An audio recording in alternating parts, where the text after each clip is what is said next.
Hello, and welcome to Lexicology, the study of words.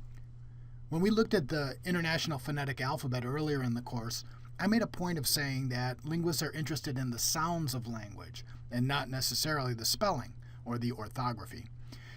This is not to say that writing isn't interesting.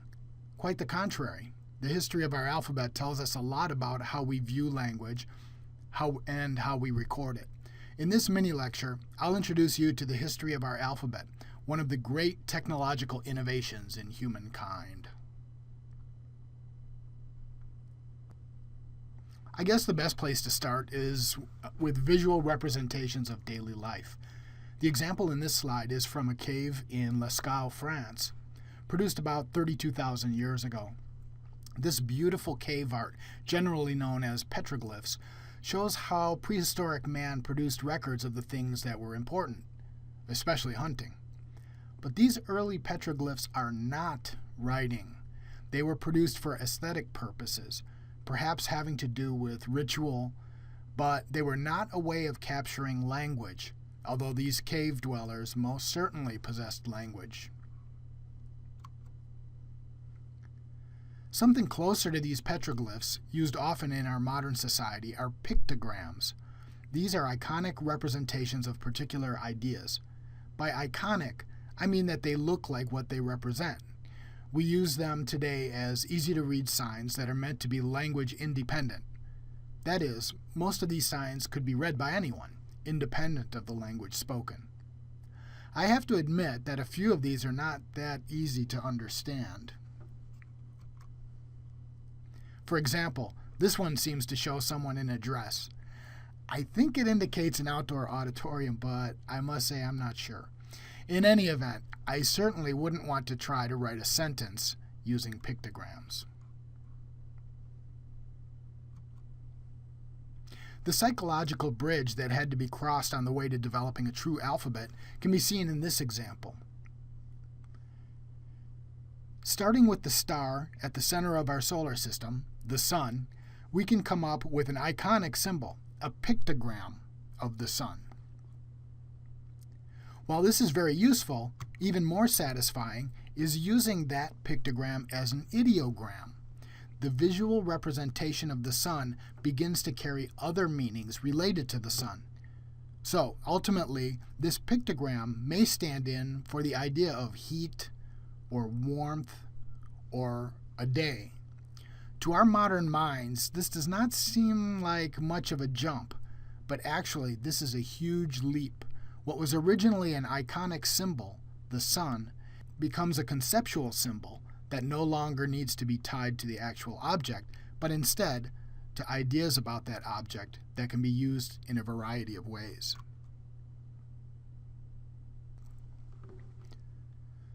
This concept was used to great effect by the ancient Sumerians. They were the first to use an alphabet around 6,000 years ago. This took place in the cradle of civilization in modern-day Iraq and Kuwait.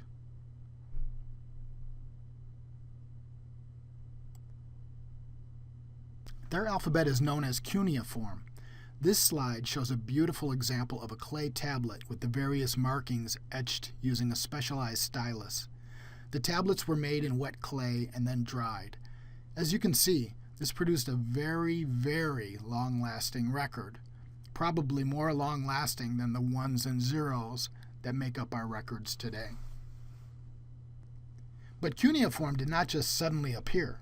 Instead, it was the result of a long evolution from pictograms to what we would consider a simple alphabet. This slide shows how some of the original pictograms evolved into more and more abstract forms as time went on. It was exactly this abstraction that made a phonetic alphabet possible.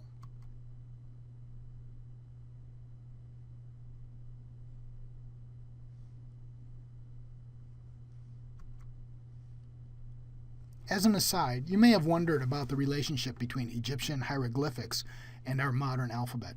Hieroglyphics were being developed at about the same time as the Sumerian system, but eventually were replaced by the more efficient system for social and political reasons.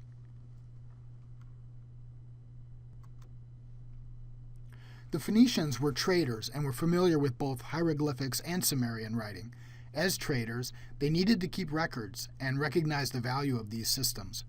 They adapted cuneiform to their own language and used the symbols to stand for syllables in their language, based mainly on their consonants.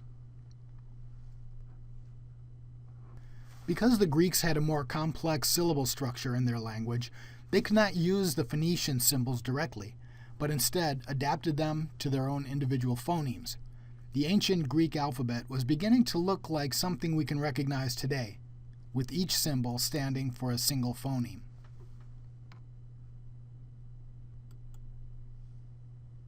Finally, the Romans adapted the Greek alphabet to their language, and this is more or less the alphabet we use today. As I'm sure you can imagine, this introduction has been a simplified history of the alphabet.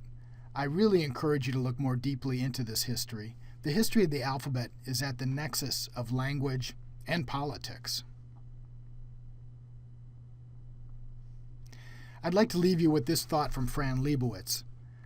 I think the history of the alphabet is rich and exciting, even more exciting than letters that jump off the page and dance around with royal blue chickens.